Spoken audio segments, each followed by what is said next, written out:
Good to see you. Hi, thanks very much. Yeah, my name is Brian Moranville, and I'm an instrument scientist on a reflectometer at the NIST Center for Neutron Research in Gaithersburg. And I'm a co-chair with Andrew Nelson from ANSTO of the analysis working group. So this one is focused on after the data is reduced, doing the fitting and that sort of thing. So the goals of this working group have been, like with all the other working groups, is to do cross-facility collaborations, but our target areas are on best practices for specifically for the data analysis for the fitting. And something that's been showing some progress is developing strategies for multimodal fitting with X-rays and neutron. This is still in its early stages, though. There's still lots of work to be done, and I'll talk about that in a minute. And then the other area that we're looking at is making it easier to make software or helping maintain and helping everybody agree on standards for the software that we use for fitting our data. And one thing that has worked really well is the people have contributed standard test problems. So these are for validation of your calculations, and I'll talk a little bit more about that later. And then the kernels of the calculations themselves have been, people asked to be able to see those, and those have been made available for some of the software packages. And then there's some work that's gone on for the development of a shared model language. That's in its very early stages, so you'll get to see later on Thursday. We'll see a little bit about that. And then very recently, we've been, Andrew Nelson in particular has been working on making it, lowering the barrier to getting people working on shared platforms like Binder, Google Colab, et cetera. So plugging the modeling packages, the calculations into something that's really easy for people to just pick up and start using in a programmatic way. So let me start with multimodal analysis. Fitting X-ray and neutron reflectometry together, this is something that is, people want to do this because they measure different things. So the scattering length densities are different enough, and the contrasts are different, and it's just, it has proved to be a powerful way to extract information from both of them to fit them together. And people who have done X-ray know that that you have a much higher count rate, sometimes many orders of magnitude higher than for neutrons. So you have a much lower statistical error, but then other types of errors start to become important. I mean, if you no longer worried about statistical error, then every other error suddenly shows up. You can see every little wart. Neutron instruments, on the other hand, are often bespoke. And when I say X-ray instruments, X-ray instruments, I'm talking about both benchtop instruments and facility instruments. Although,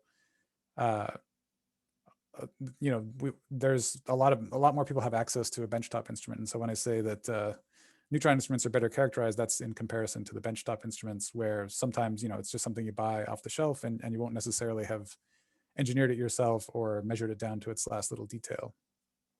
And there will be a presentation exploring sort of the comparison of benchtop XR data with neutron reflectivity, and Andrew Caruana from ISIS will be talking about that. He has a presentation for that, followed by a discussion, so people can bring up their ideas there. And then still to do, there are other techniques that could certainly be co-fit with neutron reflectivity and X-ray reflectivity. Ellipsometry is one that people have mentioned on many occasions, and I don't know how much progress has been made, so that's a future direction.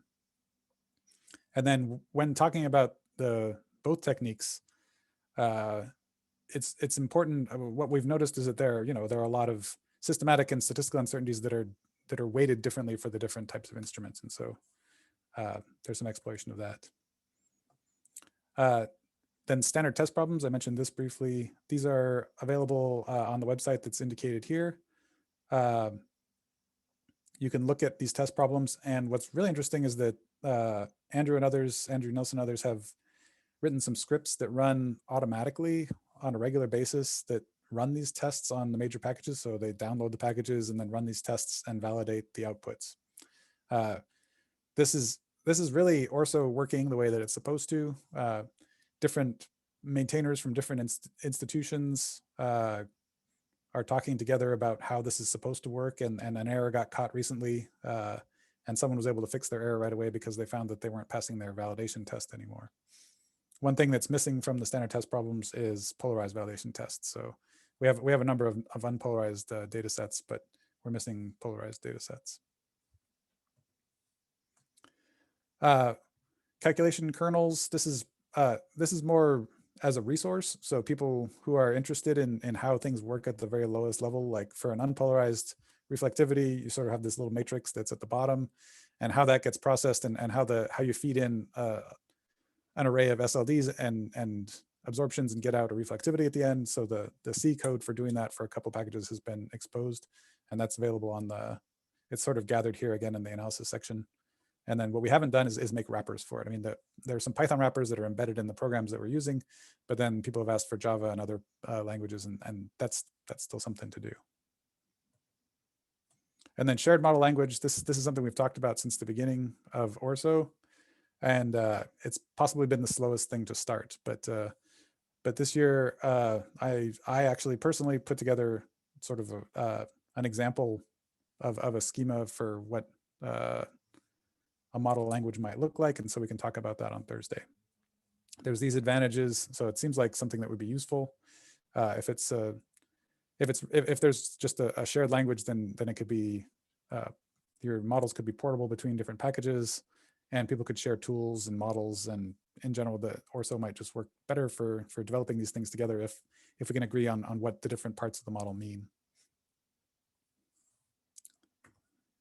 And then again, lowering the barrier. So this is, there's a link in here, and I think we'll make, I'll post this talk with all of the links in it so that people will be able to access it afterwards, so that you can actually start running some of the code, load your data in, and then start plotting it, running some simple fits, or just exploring it, seeing what resolution effects there are, that kind of thing, trying out different models. And that's in these sort of collaborative online notebook formats.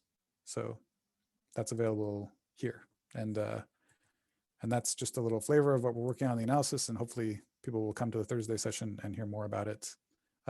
We have all of our work is kind of organized through GitHub like it is for the other working groups.